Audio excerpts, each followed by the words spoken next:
Beleza, pessoal. Então, a gente está continuando a aula. Boa noite a todo mundo. E eu gostaria de resgatar um pouco do que a gente viu na aula passada para contextualizar os assuntos aqui. Tá?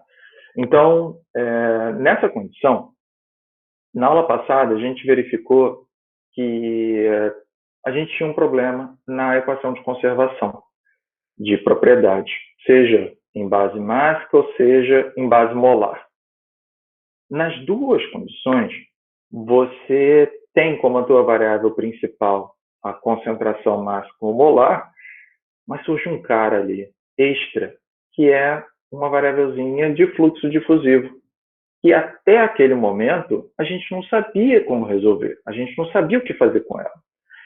E por isso a gente decidiu, na verdade, eu impus a vocês, precisamos estudar as equações constitutivas, que são aquelas que tratam o processo difusivo. Então, com isso, a gente fez uma análise inicial do problema e verificou que, puxa, não é um gradiente de concentração que afeta o transporte difusivo, mas algo mais amplo, como o gradiente potencial químico. E o gradiente potencial químico, por sua vez, ele é afetado pela temperatura, pela pressão e sim pela quantidade de substância, ou seja, número de mols. E aí a gente, beleza. Então agora que a gente viu isso, vamos tentar propor um experimento para ver o comportamento desse cara. E aí a gente percebeu o seguinte, olha só, se eu colocar toda a dificuldade, ainda tem um coeficiente de atividade que afeta, né, o potencial químico, e seria mais um agente complicador. Se a gente colocasse toda a complicação necessária, ia ser difícil propor um experimento. Então a gente baixou a bola.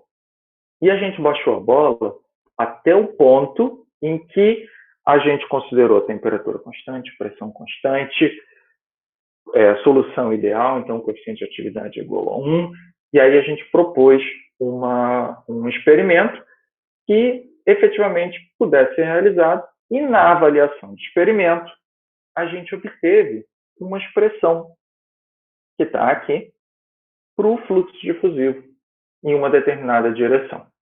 Então, esse foi um dos grandes objetivos e uma das grandes conclusões que a gente tirou na aula passada.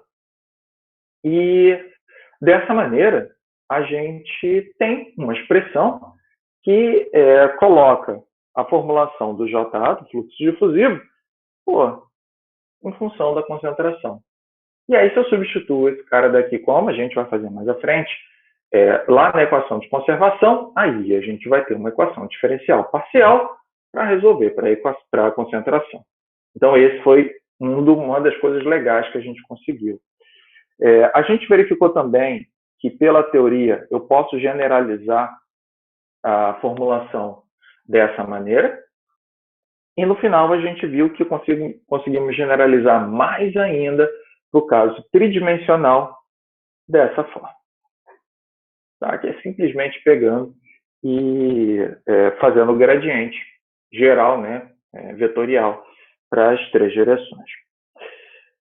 Disso tudo aí, surgiu esse moço aqui, né, que é um coeficiente de proporcionalidade, coeficiente de difusão, que é uma variável nova para a gente, mas que é a base fundamental da proposta do experimento que a gente viu. Desse ponto aqui, existe algum problema? Existe alguma coisa que queiram discutir? Ou está tudo tranquilo? Felicidade? Então tá. Bem, o grande problema, na verdade, é que quando a gente montou o experimento para o coeficiente de difusão, para a gente ver, né, o comportamento difusivo, a gente abusou demais da simplificação. A gente não considerou outros mecanismos que existem para transferência de massa. E é isso que eu preciso conversar com vocês. Então, vou colocar aqui 4.1.2, eu quero conversar agora com vocês sobre os outros mecanismos para transferência de massa. E a gente verificou que existem outros fatores que afetam o potencial químico. Aí eu vou lembrar aqui, olha, o potencial químico, ele é uma função da temperatura, da pressão e da quantidade de substância. Aqui são o número de moles, tá? Das N espécies químicas que tem na mistura. Tá? E, considerando isso, eu trago para vocês algo que está bem explícito aqui, mas que é o efeito que a pressão, que a temperatura dá na transferência de massa. E, portanto, o primeiro tópico é o efeito da temperatura sobre a transferência de massa. Aliás, eu não vou escrever como efeito da temperatura, eu vou escrever efeito térmico. Esse cara tem um nomezinho bonito. Esse daqui é o chamado efeito de Soré. E o que acontece aqui? Tá? Isso daqui é a transferência de massa causada pela transferência de calor.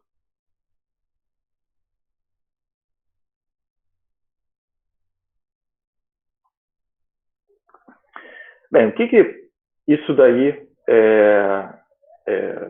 me traz? Tá? Imagina um processo onde existe a transferência de calor, mas ela está envolvida, mas no processo, a mistura em si, envolvem algumas espécies químicas. O que isso daí vai propiciar? Digamos que existe um gradiente de temperatura. Tá? Se é uma mistura, tá? Ou cada espécie química ela tem uma quantidade de energia associada, tá? Uma energia interna. Ou seja, tem essa característica para cada moléculazinha. E se existe um gradiente térmico, o que vai acontecer? Eu quero transportar energia, certo? Mas caramba, aqui, efetivamente, a molécula que contém aquela quantidade de energia interna. Então, para eu conseguir atingir o equilíbrio térmico, eu preciso transportar aquela espécie química.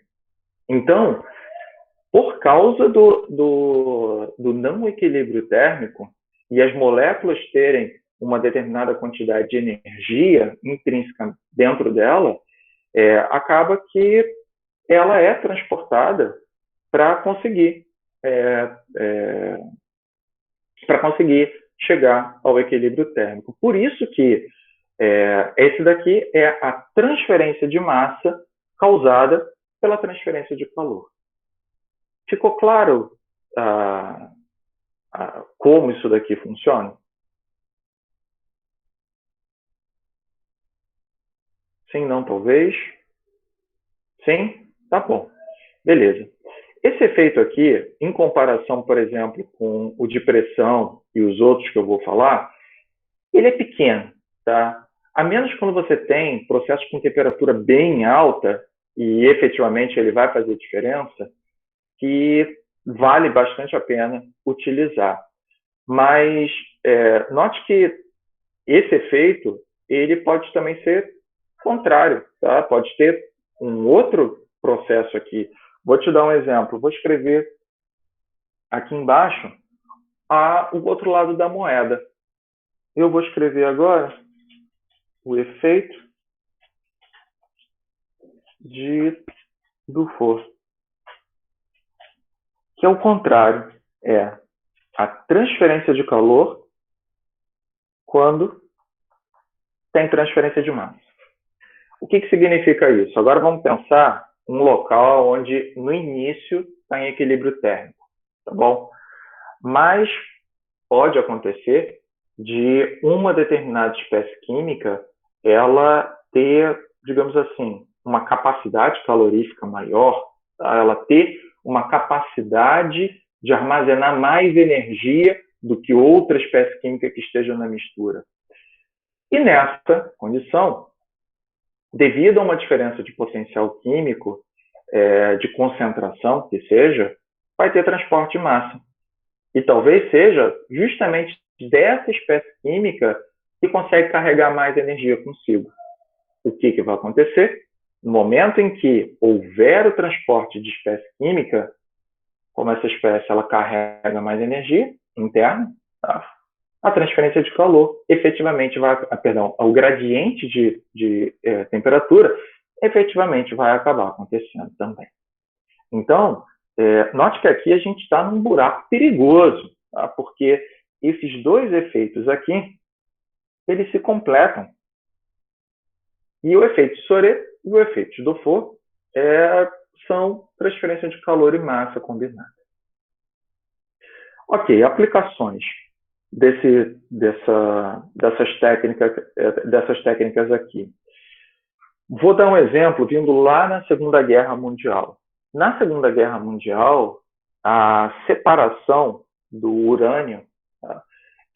Note que para enriquecer o urânio, para fazer a bomba, né, você tem uma diferença muito pequena. É o urânio 2,3, acho que é 239 para 238.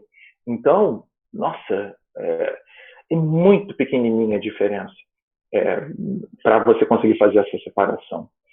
Mas o que foi utilizado foi justamente a característica térmica que existia entre o urânio 238 e 239 para conseguir fazer a separação dos isótopos. Então, foi utilizando o efeito de Soret que efetivamente foi possível realizar naquela época. Tá? Hoje existem outras técnicas que eu vou comentar mais embaixo. Mas naquela época foi utilizado um efeito térmico de transferência de massa para você conseguir fazer a separação de isótopos. Uma outra aplicação que tem é a separação de compostos orgânicos que tem um ponto de ebulição muito, muito próximo. Como você não pode utilizar uma destilação, ela não é uma opção, justamente pela proximidade do ponto de ebulição, você tenta propiciar a transferência de massa, ou seja, a separação dos compostos orgânicos, pelo efeito de Dufour. Então, você usa diferentes temperaturas na mistura para tentar carregar aquela que tem, aquele composto que tem uma capacidade calorífica maior, uma capacidade de carregar consigo uma energia interna maior. Então, esses aqui são dois exemplos que eu trago para vocês de aplicação desse negócio. Agora eu vou lembrar, hein? Para a gente propor a lei de Fick, aquela que eu apresentei no início da aula, o que foi mesmo que a gente considerou? Temperatura constante. Efeitos de Dufour, efeito de Soret, a gente não contemplou ali. Pelo menos não naquele experimento. Estou guardando. Tá? Então, sobre efeito térmico, tem alguma coisa que vocês queiram a mais? Acho que está bom, então. Eu ainda tenho o efeito da difusão por pressão. Deixa eu mudar a corzinha.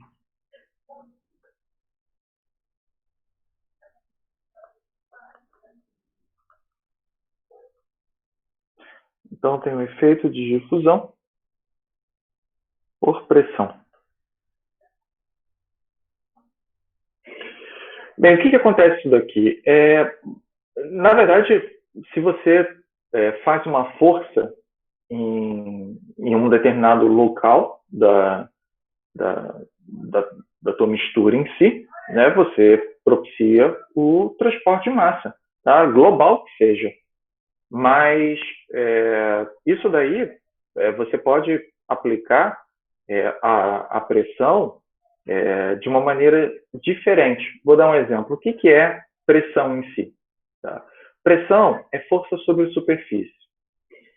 Será que para aquelas moléculas que são maiores, elas teriam o mesmo efeito de pressão de moléculas que são pequenininhas? Ou não?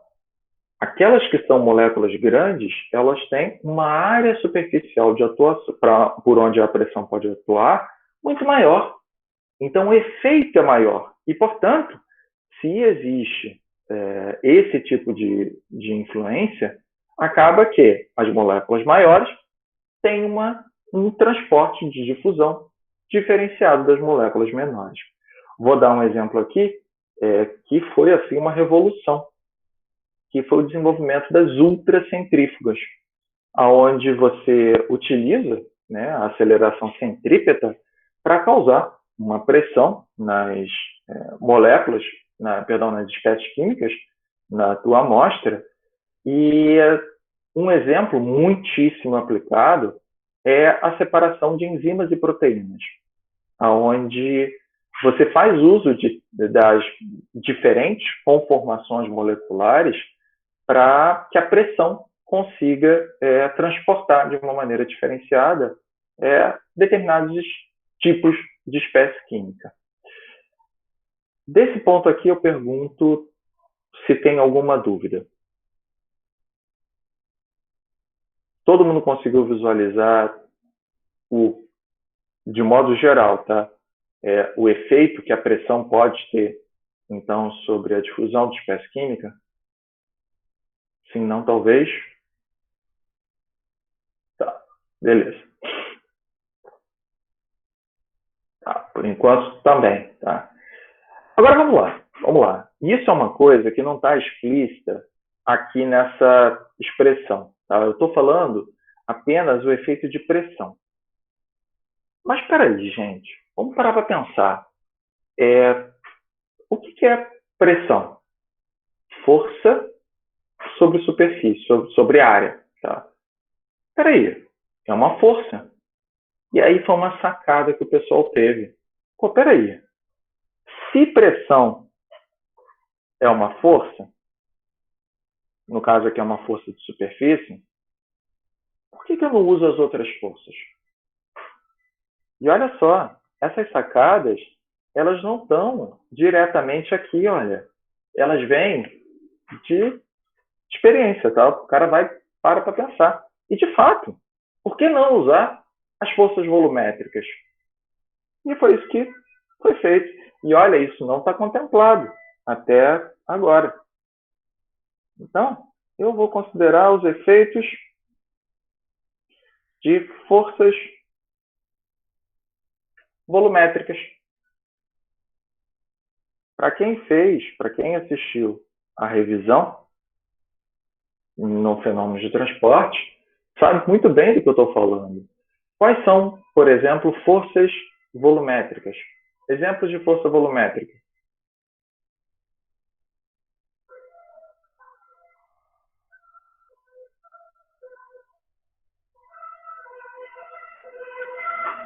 Exemplo de força volumétrica.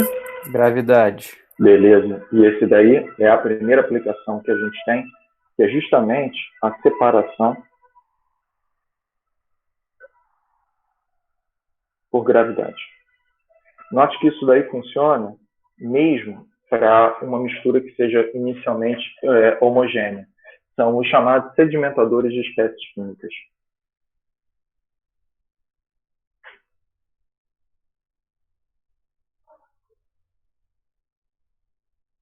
Outro exemplo.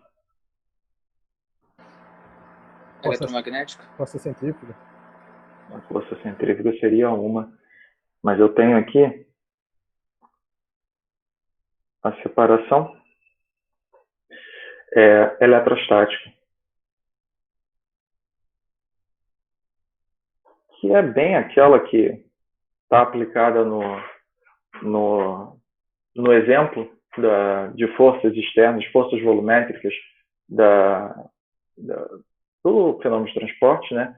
Porque você pode carregar determinadas espécies químicas eletricamente, E ao passar por um campo elétrico, você acaba deslocando e separando, né, essa espécie química do meio.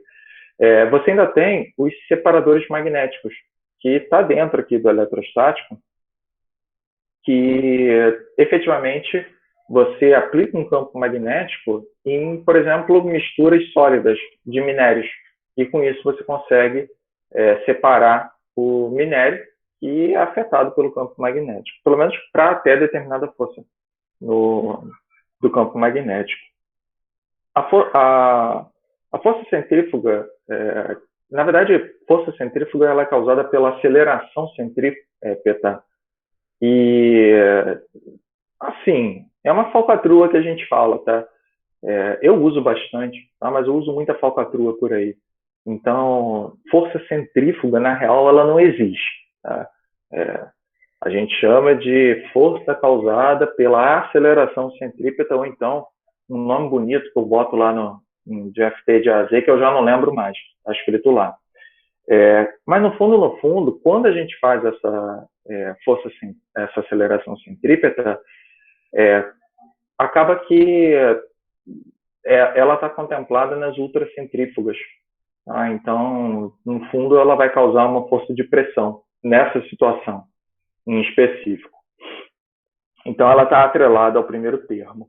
Mas, olha só, a gente acabou de colocar aqui, olha, forças com til. Nossa, isso aqui foi lindo. Gente, o que deve ter de besteira nesses textos, né? A galera deve estar botando um monte de besteira aí, né? Bem, está gravando, né? Não devia nem estar falando isso. Mas sim, vai acabar aparecendo um monte de besteira aí que a gente vai acabando falando nas aulas. Mas tá. Então, a gente viu que tem outras forças aí que a gente pode considerar também, que são as forças volumétricas. O que mais que a gente pode considerar? O que mais que pode ter que a gente considerou como uma simplificação no caso anterior? Soluções não ideais. No caso de soluções não ideais,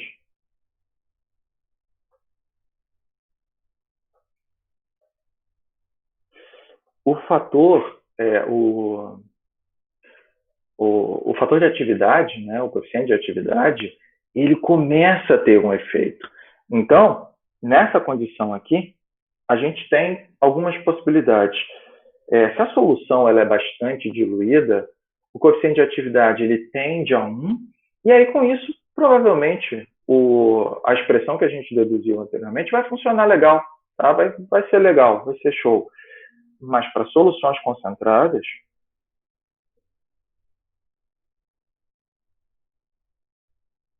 aí começa a ficar complicado. E aí você vai começar a ter o efeito da correção pelo coeficiente de atividade.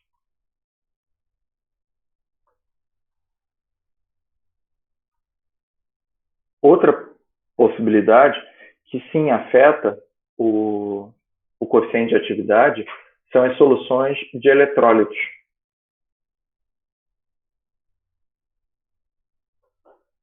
Eletrolíticas.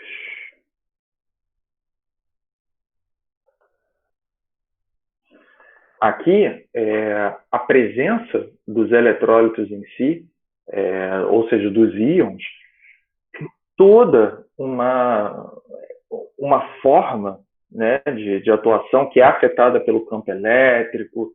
Então, realmente, a gente não tinha pensado nisso antes, né? Para essa situação em específico, foi até realizada uma nova proposta da lei de Fick, incluindo efeito de íons. Mas, bem, para o que a gente fez até agora, não está contemplado. Além disso, o que mais que a gente pode considerar? Olha só, vamos dar uma olhada aqui, tá? A gente tem efeito de temperatura, está aqui no efeito Soré, que está atrelado ao efeito de Dufour. Efeito de pressão está aqui. E quantidade de espécie química, na realidade, está aqui, olha. Se a solução é ideal ou não, se é concentrado ou não, vai ser a quantidade de espécie química. E as forças volumétricas, era algo que nem aqui estava mas a gente, pô, teve a sacada. Pô, não, aí precisa considerar, pô. E a gente colocou.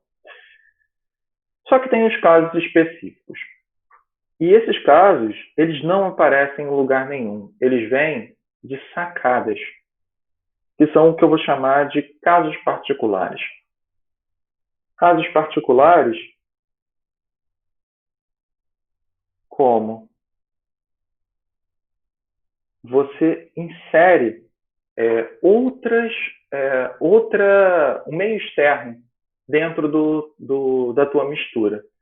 Um caso que é amplamente utilizado e está fazendo a diferença no mundo hoje é o uso de membranas. Então, as membranas, elas são o quê? Elas são como se fosse um filme. Tá? Você pode pensar, tá? Se fechar o olho e a gente for para o mundo da imaginação, imagina que você tem um filme plástico. Tá? E digamos que você coloca uma mistura, tá, dentro do filme plástico, você faz tipo fecha um saquinho. Tá? Digamos que dentro dessa mistura houvesse apenas uma das espécies químicas que você colocou dentro em contato com esse filme plástico, pudessem passar através desse filme plástico. É exatamente isso o que uma membrana faz. Ela tem ela tem permeação seletiva.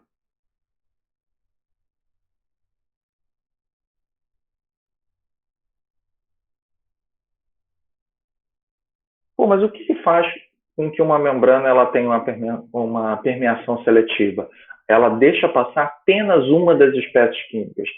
Porque ela foi completamente preparada, análise microscópica dela, foi preparada para, de repente, não deixar passar determinado tamanho de espécie química, ou então uma determinada característica de conformação molecular ou de campo elétrico, de repente, até mesmo os efeitos iônicos, pô, não, se tem uma determinada carga elétrica, não vou deixar passar. Então, é um processo todo preparado para que apenas determinada espécie química, para determinada mistura, consiga atravessar. Matheus, sim, você tem vários tipos de membranas. Tá? Você tem a membrana plana, esse do filme plástico é um tipo. Tá? Você tem uma área superficial onde você coloca essa membrana plana, ou você pode fazer o seguinte, imagina tubinhos, tá? Vários tubinhos, tubinho mesmo. E a membrana, ela é o material que forma o tubinho. E com isso você passa a tua mistura por dentro dos tubinhos e apenas uma parte dela consegue passar para fora dos tubinhos, atravessa os tubinhos. A diferença principal você tem determinados materiais de membrana que você não consegue fazer tubinhos. E aí você não consegue fazer as de fibra oca. Tá? Então, essa é uma das características. E a outra é a área do equipamento. Vamos pensar aqui, tá? Vamos pensar em trocador de calor. Por que o trocador de calor casco-tubo, ele é tão legal, ele é tão aplicado? Porque ele é compacto, você bota um monte de tubinho, tá? E com isso você consegue trocar calor pra caramba com um equipamento que fica pequenininho. Agora vamos imaginar que ao invés de ser um trocador de calor, fosse um trocador de massa. E ao invés de ser o casco, né, o casco você continua tendo, mas os tubinhos fossem de aço ou de metal, fossem de membranas de fibra oca. Pronto, você tem aí um módulo de membrana. E com isso, você tem uma grande área superficial de troca com um equipamento compacto.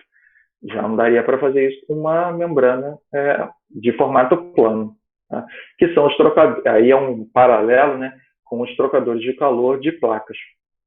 Tá? Então, essa daí é a diferença que eu trago aí para vocês. Espero ter aí esclarecido. Cara, não tem como a gente dizer que na fibra oca eu tenho mais área útil que na membrana plana. Por quê? Porque depende do equipamento. Depende da maneira como você está montando. De modo geral, é sim. Tá? Mas depende da aplicação. A gente tem, dentro da grade, uma disciplina eletiva sobre membranas que eu recomendo bastante. Normalmente é ministrada pelo Fred Cronenberger, lá do PEC, ou então pelo Cristiano. Eles têm especialidade justamente na área de membranas e tem vários e vários processos, em especial até na área de dessalinização, recuperação de água, por exemplo, regiões do mundo onde você não tem, Israel é muito avançada no uso de membranas, porque lá você tem escassez de água potável. A água lá é extremamente salobra, ou às vezes até água do mar mesmo. Tá? Então, eles precisam tirar o sal daquele treco. Como? Como é que eu vou conseguir tirar só o sal? Ou então, tirar só a água daquilo dali? Eu preciso ter algo que seja seletivo. Membranas. Membranas é uma das estratégias fantásticas que existem. Então, assim, é um hashtag fica a dica. Vale a pena. Tá? Outra possibilidade aqui. Tá? Nós que eu estou colocando agora fatores externos dentro dessa mistura. A outra que eu trago para vocês é a difusão em meios porosos. Aí vocês não têm nem o que discutir, tá? Porque, vamos lá. Eu estou colocando um meio poroso, gente. É um meio poroso, pô. Então, todo o efeito que tem do transporte de massa pelos porozinhos, se for um meio amorfo, se for um meio poroso, se for um meio cristalino, e aí a gente entra numa disciplina que é aquela de materiais, estou tentando lembrar, que está na grade, que mexe com o livro, se não me engano, é Cálice. Ciência dos materiais. Ciência dos materiais. Ciência dos materiais. A gente viu isso em FENSUP também. Também deve ter. Tá? Porque quando você fala de tratamento superficial, tem todo o efeito molecular. E ele entra aqui também. Então, esses aqui são casos que eu digo que são particulares. Porque, membrana. Eu coloquei a membrana na jogada. A membrana foi feita por você. Tá? A menos as membranas naturais, tá? A membrana celular, por exemplo. Mas tem uma jogada aí no meio. Tá? E meio poroso no meio. Tá? Então, tem isso. Esses aqui são os casos mais, digamos assim, não vou dizer que são gritantes, mas são os mais relevantes dentro do processo.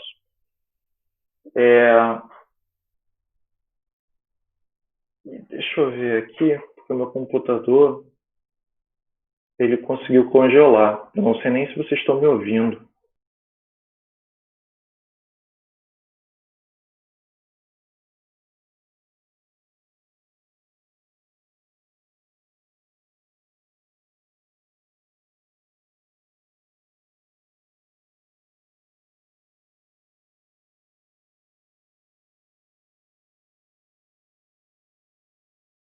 Que foi computador. Meu computador deu uma travada louca.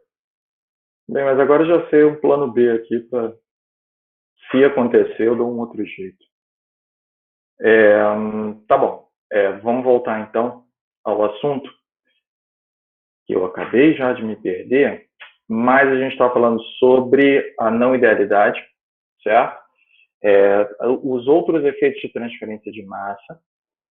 E desses aí, a gente falou sobre o térmico, as forças envolvidas, pressão, que é a força de superfície, força volumétrica, falamos também sobre os casos, as soluções não ideais, sim, quando o coeficiente de atividade é diferente de 1, os casos particulares mas está faltando mais um. Tá? E esse daí é algo bem intrínseco mesmo de transferência de massa. Vamos pensar o que acontece quando eu, como espécie química, tenho que andar, eu tenho que me mover. Note que quando você pensa dessa maneira, poxa, como é que você imagina? Não, vamos lá, a gente está no mundo da imaginação, tá bom? No mundo da imaginação, pensa você parado numa sala, tá bom? E você começa a andar, você como espécie química andando. Ok, beleza. Só que nessa condição, você, espécie química, está andando em quê? A gente sempre tem que se perguntar isso em transferência de massa. Pô, mas é a espécie química, no caso, Luiz Fernando, andando no ar, no meio B. Tá? Puxa, então quer dizer que para o ar é tranquilo. Gás, poxa, o cara ele consegue andar tranquilamente. Mas e se houvessem outras espécies químicas que não fossem o ar? Ou seja, o meio B fosse vários, sei lá, vários aluninhos.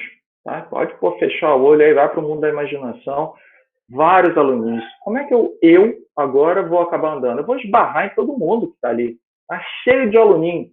Eu vou acabar esbarrando naquilo tudo. Então, dessa maneira, a gente tem que lembrar que em transferência de massa, eu não vou poder jogar fora. Existem os efeitos dos componentes em si, que compõem a mistura.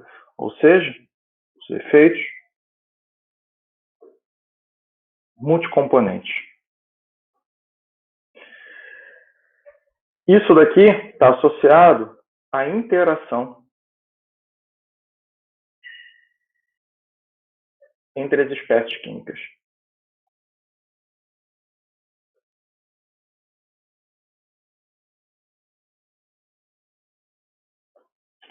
Bem, disso daqui, eu trago para vocês 3 exemplos práticos. O primeiro deles é o que a gente chama de...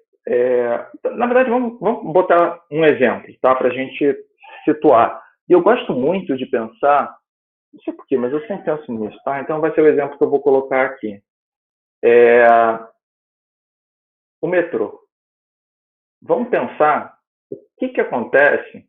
Digamos que você, espécie química, está ali na plataforma, tá bom? Esperando o metrô chegar. E tudo indica para que, olha, eu preciso muito ir para o metrô, tá bom? Eu preciso entrar no vagão. Tá? Mas por um motivo que seja, você acaba indo para o lado contrário. Puxa, esqueci alguma coisa em casa, eu preciso voltar. Eu preciso, por algum motivo que seja, você, espécie química, se move contrário ao teu objetivo. Esqueci a minha carteira em casa. E isso daqui é o que a gente chama de difusão reversa, aonde mesmo você tendo a intenção, tendo tudo para ir para dentro do vagão do metrô, você vai ao contrário. Se a gente agora pensar no caso de uma mistura, o que move a mistura, ou a espécie química em si? Vamos pegar aqui o caso que nós já conhecemos e já discutimos, o gradiente de concentração. Então, imagine o caso onde tem um gradiente de concentração para determinado sentido, mas a espécie química ela segue no sentido contrário. Isso pode acontecer. Então, isso daqui é o que a gente chama de difusão reversa.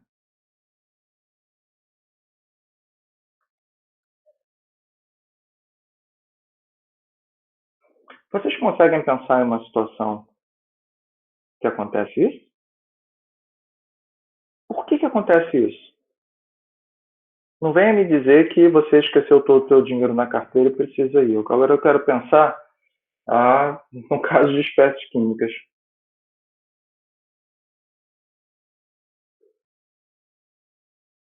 é bomba de sódio e potássio, bomba não, é mecanismo de transferência de sódio e potássio celular?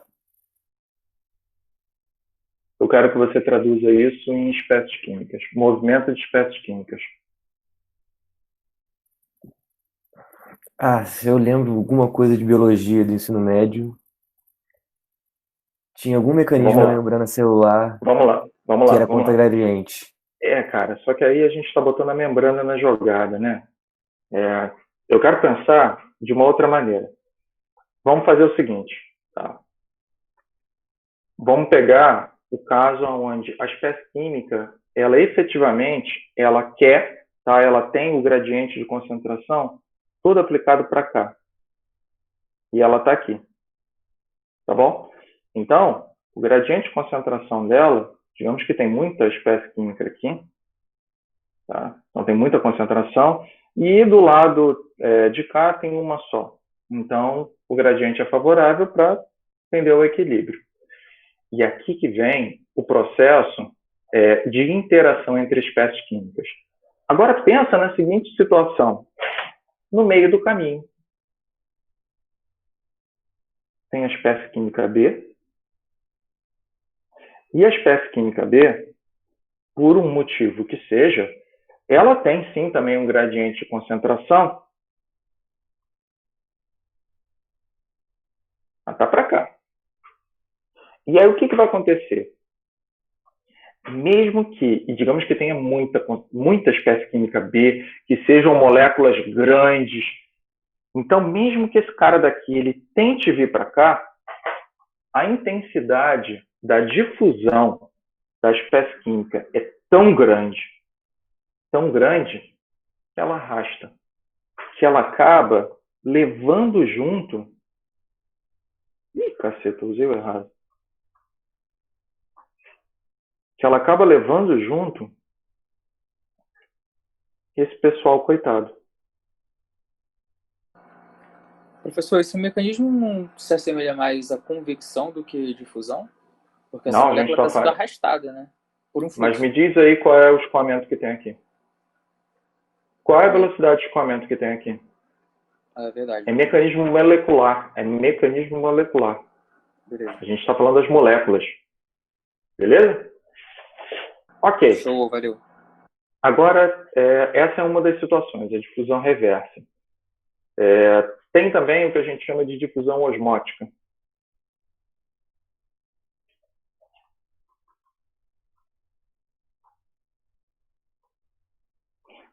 O princípio, Professor, na verdade, diga, é o mas mesmo. então, para eu Ah, ter essa difusão reversa, eu tenho que ter necessariamente um outro agente externo. vamos lá. Vamos lá. O princípio básico disso daqui é o quê? Interação entre as espécies. Esses processos que eu estou falando aqui agora, eles só acontecem porque as outras espécies químicas afetam o mecanismo. Vou puxar mais uma coisa. Olha só, nas aulas passadas a gente escreveu isso daqui, olha. Na é igual ao mecanismo difusivo mais XA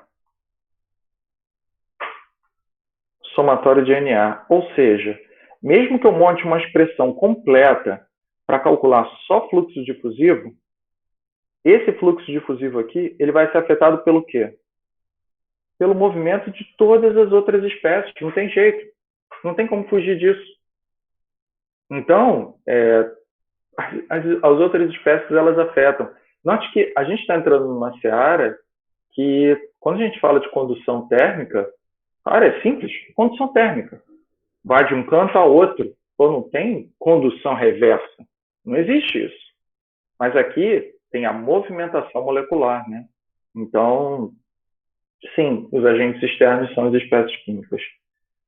Ok, difusão osmótica. Difusão osmótica é aquela que ocorre quando a espécie, então, ela se move, mesmo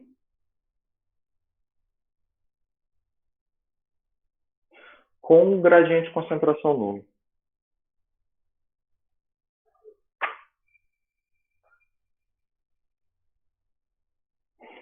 E o princípio é o mesmo. Na verdade, se você considera agora essa situação daqui de cima.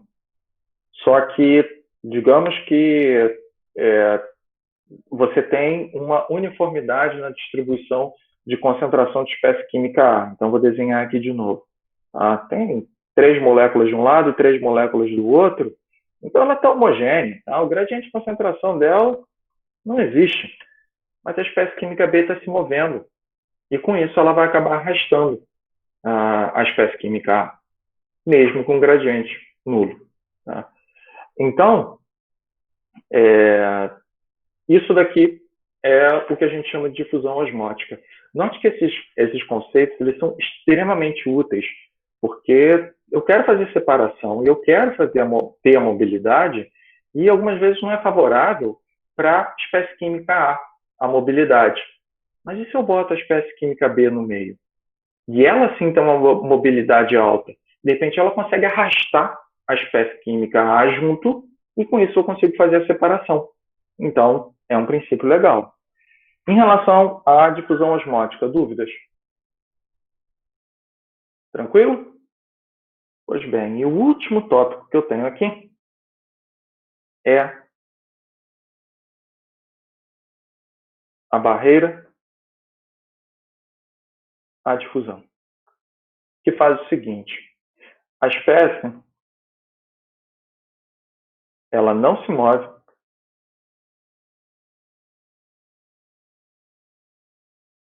mesmo quando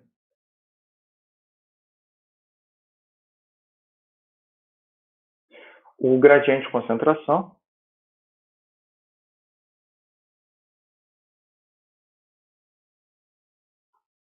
não é nulo. Ou seja, nessa situação aqui,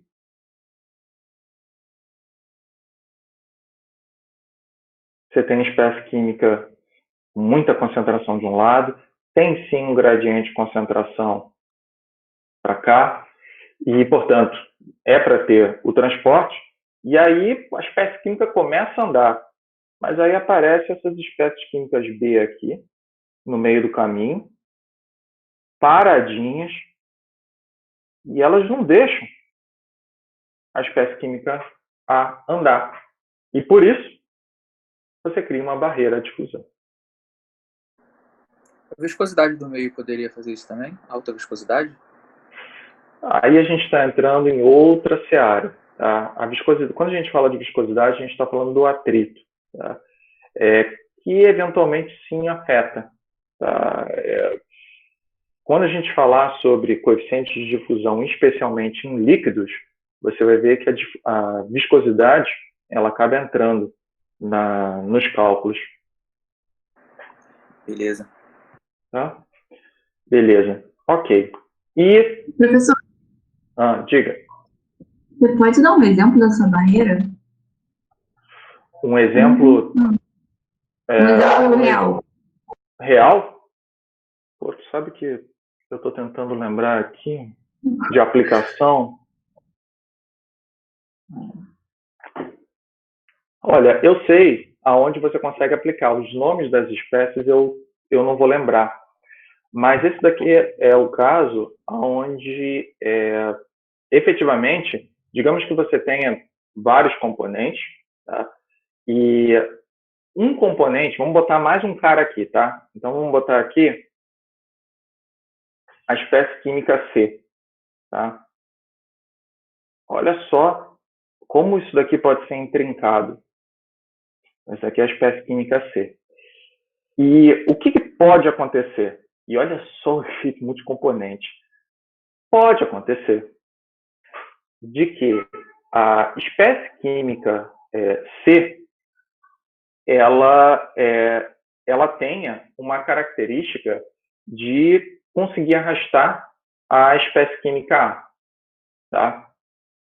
E nessa situação, você consegue, através da espécie química C, pegar e levar, tá? De repente, para outro lado.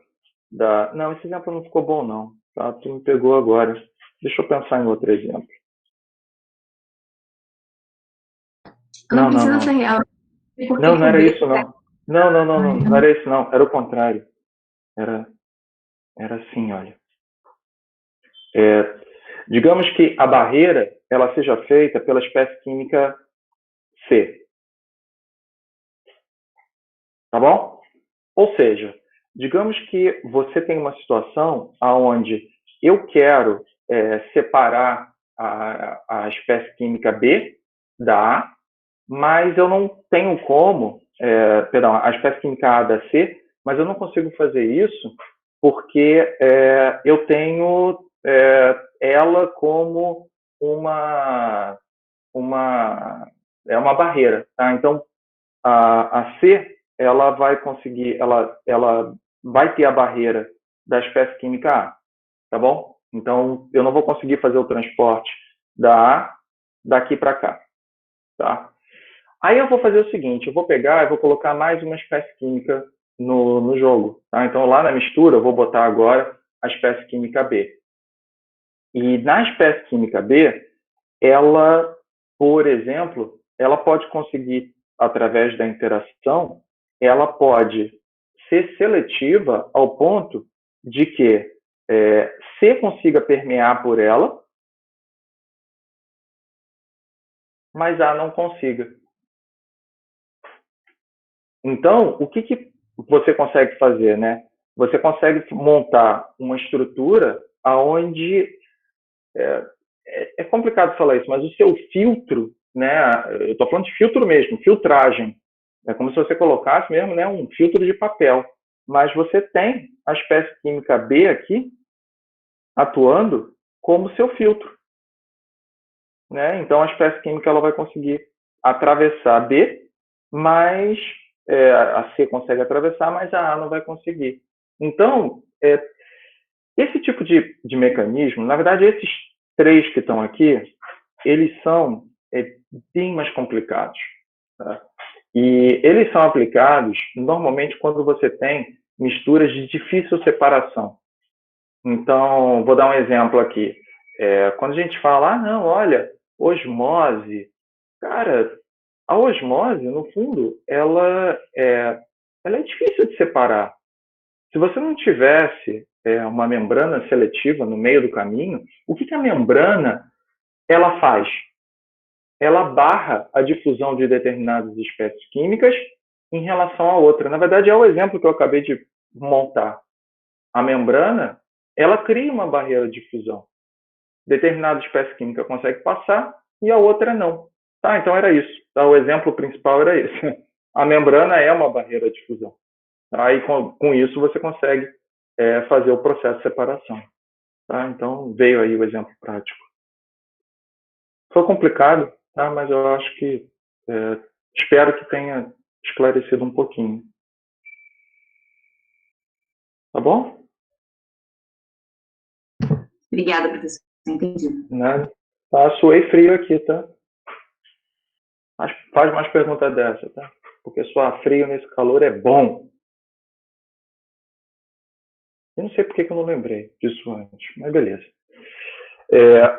Acho que é porque tá gravando, né? A gente fica super nervoso, a galera depois vai ver a gente falando besteira. Nem aí. Ok, agora que a gente falou sobre todos esses efeitos sinistros que tem aí de transferência de massa, eu vou voltar à lei de Fick.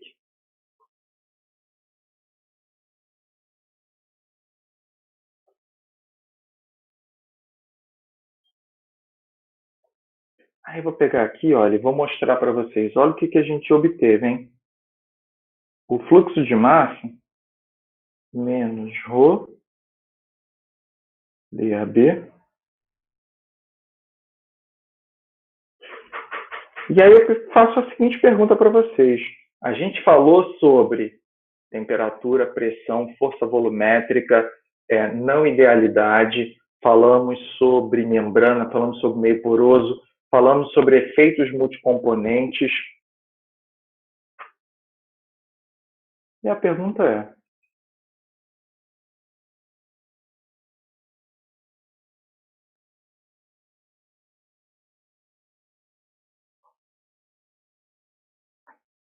onde que eu vou inserir todos esses efeitos? Como eu vou colocar isso? O que vocês acham? Coeficiente de difusividade? É o único pobre coitado, porque no gradiente de fração mássica, eu não consigo, tá? Ele por si só já está me dando o gradiente, né? A força motriz. Massa específica, concentração mássica da mistura, não está me dizendo nada. Então, e esse foi um erro, tá? Mas é um erro histórico, na minha opinião. Isso daqui é o Luiz Fernando falando, tá? Os livros não falam assim, mas esse foi um erro, tá? Foi um erro histórico, porque toda a culpa, toda a tentativa nos desenvolvimentos clássicos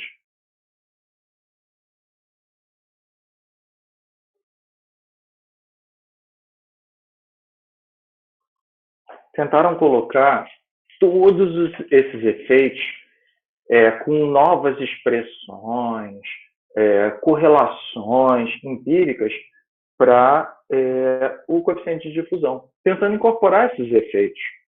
E, cara, não foi legal. Tá? Então, os desenvolvimentos clássicos, eles caminharam. Essa foi a aposta no passado.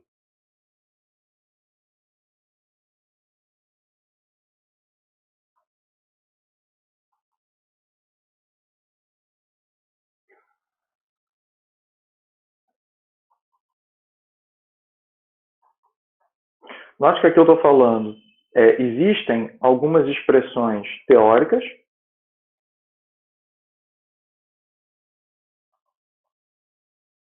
e existem empíricas.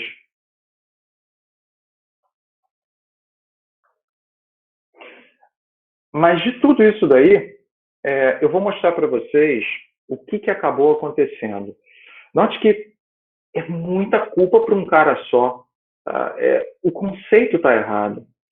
Mas nesses desenvolvimentos clássicos, se a gente falar de gases, então difusividade em gases, o pessoal utilizou algo que faz muito sentido: teoria cinética dos gases.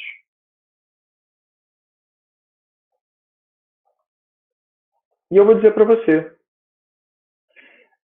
nessa situação, na grande maioria dos casos, eu tenho um check muito legal. Tá? Para gases, esse treco aqui funcionou.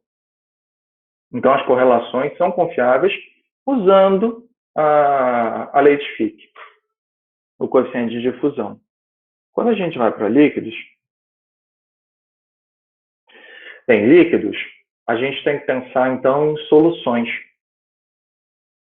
Então, solução com espécie química A diluída.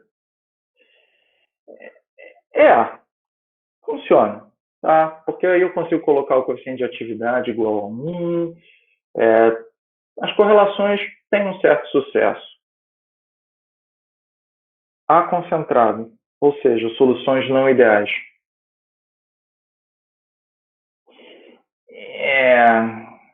Mais ou menos. Tá? Quando entra o coeficiente de atividade, o bagulho fica meio complicado. Vamos pegar mais um. Se a gente falar de íons agora, espécies químicas iônicas, olha, existe uma formulação que eu vou falar para vocês mais no futuro, que é derivada da lei de Fick. E ela é específica para quando você incorpora o campo elétrico e o efeito multicomponente nessa condição.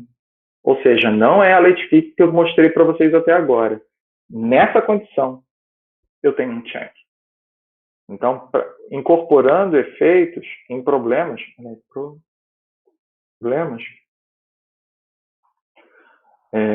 multicomponentes.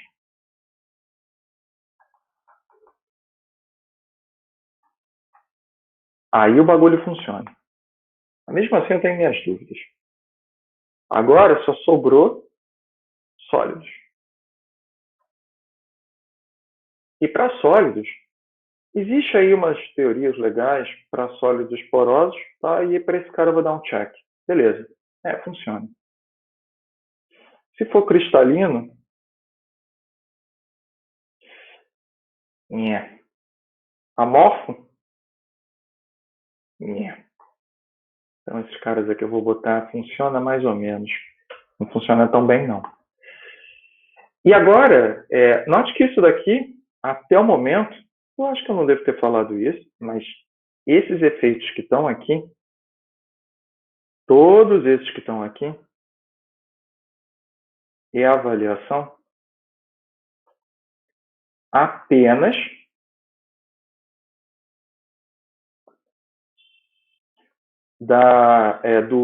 do efeito de grade de concentração.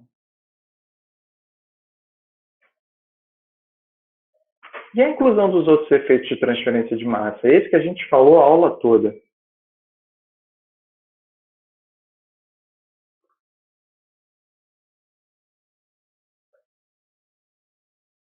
E olha que isso daqui é o Luiz Fernando falando, tá? Se vocês forem procurar nos livros e se vocês forem procurar em artigos científicos, eles não vão falar isso. Eu que estou falando. E se alguém quiser bater de frente, pode bater. Mas a minha conclusão, inclusão dos outros efeitos de transferência de massa, pressão, temperatura, difusão reversa, tudo isso daí,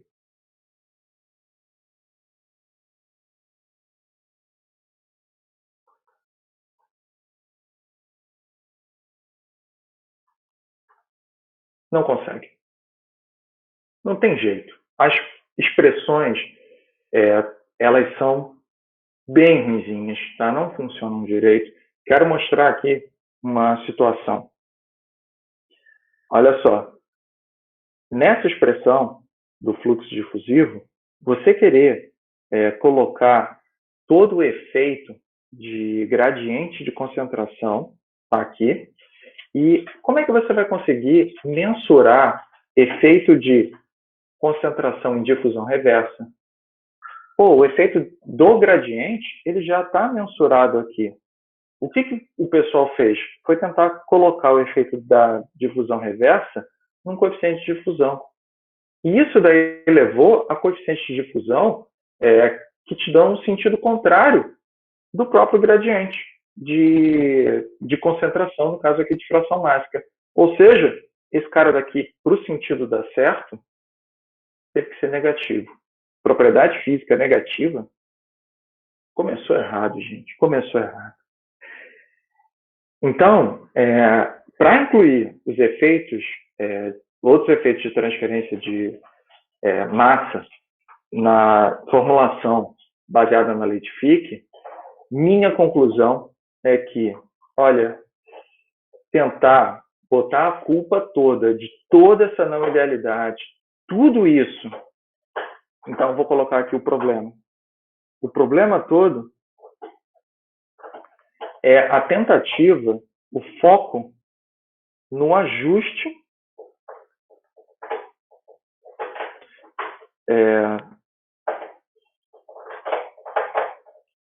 num cara que apareceu como um coeficiente de proporcionalidade.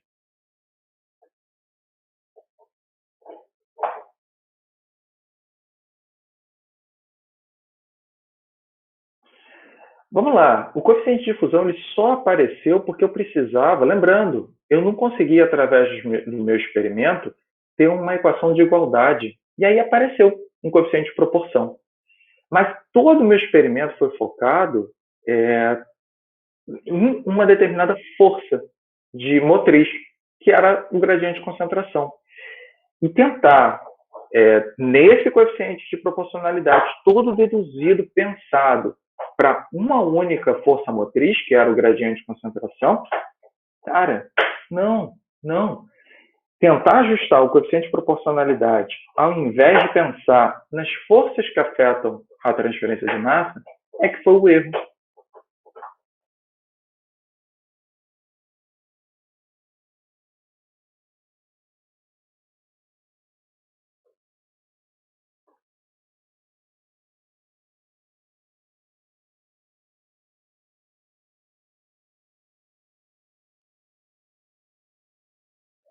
que causa o transporte. Eita. O transporte de massa. Então, classicamente, foi isso. O que eu digo é que é muita responsabilidade por um coeficiente de fusão só. Tentar incorporar todos aqueles efeitos. Então, o que seria a solução? A solução é, ao invés de pensar em tentar corrigir não idealidades, todas elas causadas, a grande maioria, na realidade, causada por efeitos dentro de forças motrizes, cara, por que eu não olho para a força motriz em si, ao invés de ficar tentando olhar para um coeficiente de ajuste? E essa é a solução. Então, a solução é você focar em propostas que explicitam a força motriz que causa um transporte de massa.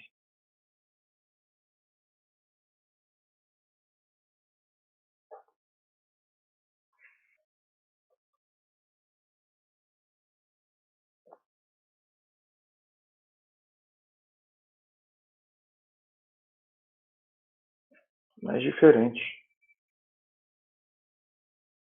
Forças motrizes. E eu trago para vocês uma relação. Eu juro para vocês, tá? Eu vou escrever a relação completa, mas não tranca a disciplina não, tá bom? Tá? Não tranca. Eu vou escrever, tá? Mas não se assusta. Essas aqui são as chamadas relações de Maxwell-Stefan.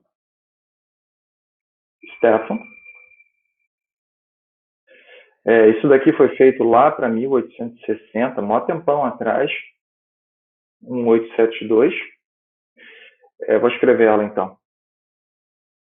dA igual a menos somatório A igual a 1 a N XA XB BAB BB. Aqui eu estou usando as velocidades de espécie química, mas eu poderia convertê-las para os fluxos totais. Tá? A gente viu que dá para fazer isso. Então é só algebrismo, tá bom?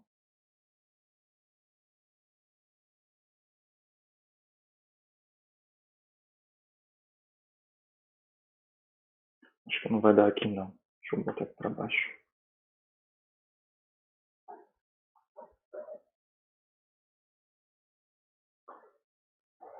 Um sobre C DAB XB NA menos XA NB.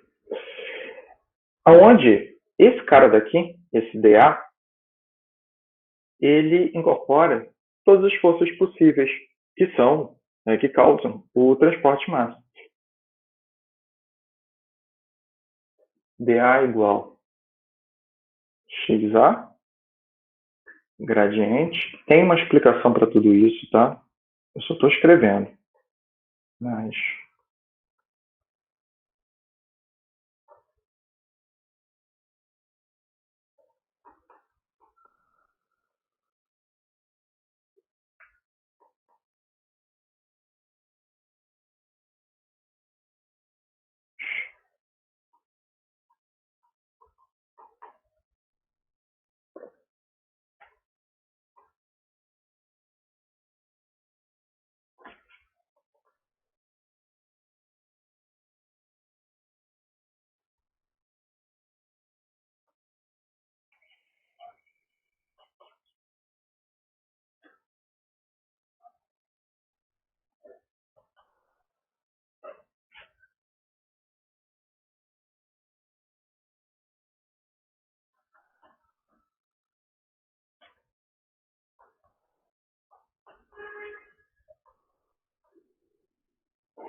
é esse monstro, tá?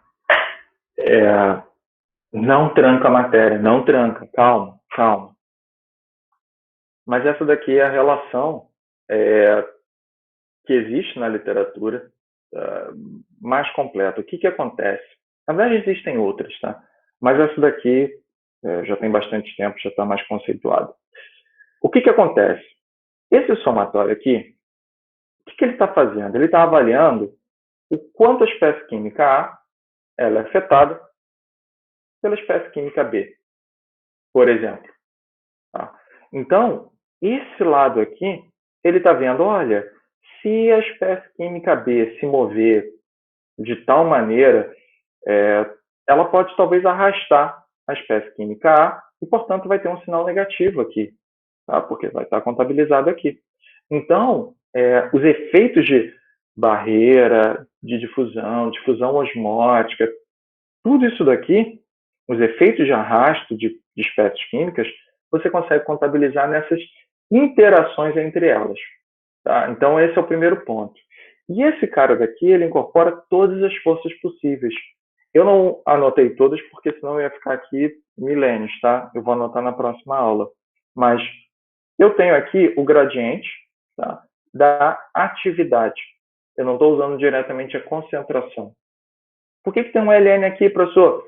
Tem uma explicação teórica para isso, mas no fundo, é o gradiente do logaritmo neperiano da atividade. Ou seja, a atividade é coeficiente de atividade multiplicado pela fração molar.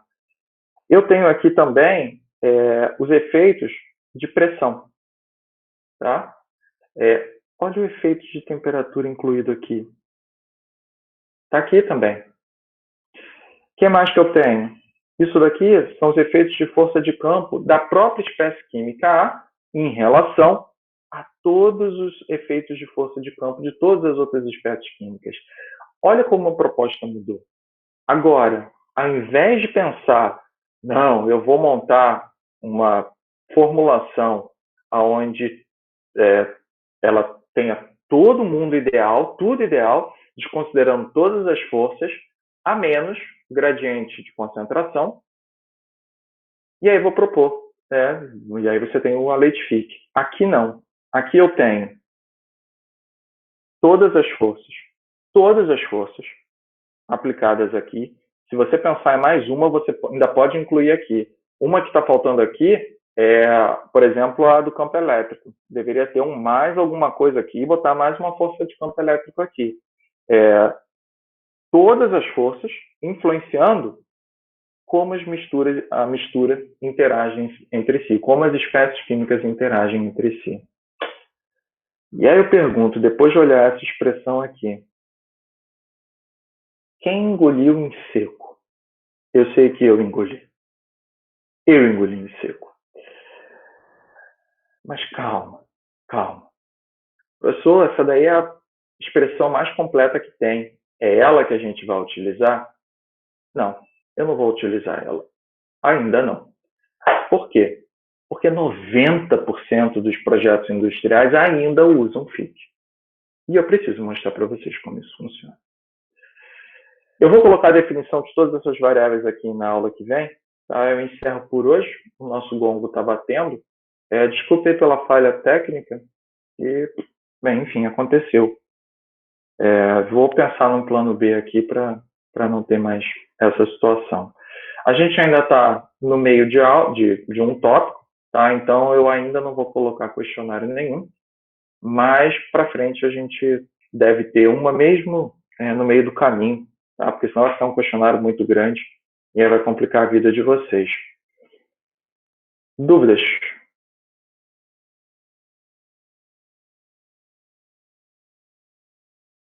Tranquilo? Beleza? Então eu vou encerrar a gravação.